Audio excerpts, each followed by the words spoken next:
Hi, praise the Lord. நீதிமொழிகளின் புஸ்தகம் 10வது அதிகாரம் 1வது வசனம். சாலமோனின் நீதிமொழிகள். ஞானமுள்ள மகன் தகப்பனை சந்தோஷப்படுத்துகிறான். பாருங்க, ஞானமுள்ள மகன் தகப்பனை சந்தோஷப்படுத்துகிறான். இந்த உலகத்தில் பிள்ளைங்க ஞானமாக வாழ்ந்தா யாருக்கு சந்தோஷம்? அது தகப்பனுக்கு சந்தோஷம்.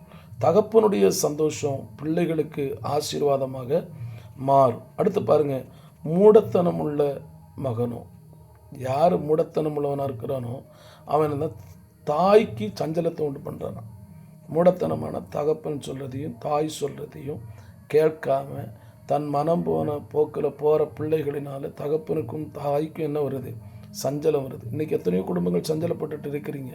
ஆமாம், நீங்கள் அந்த மூடத்தனமாக இருக்கிற பிள்ளைகளுக்காக ஜெபம் பண்ணி ஏசப்பாவுடைய குணங்களை மாற்றும் என்று சொல்லி தேவ சமூகத்தில் கேட்டு பாருங்கள். ஆண்டவர் அற்புதமாக உங்கள் பிள்ளைகளை மாற்றுவார். கர்த்தர் தாமே உங்களை ஆசீர்வதிப்பாராக. ஆமென்.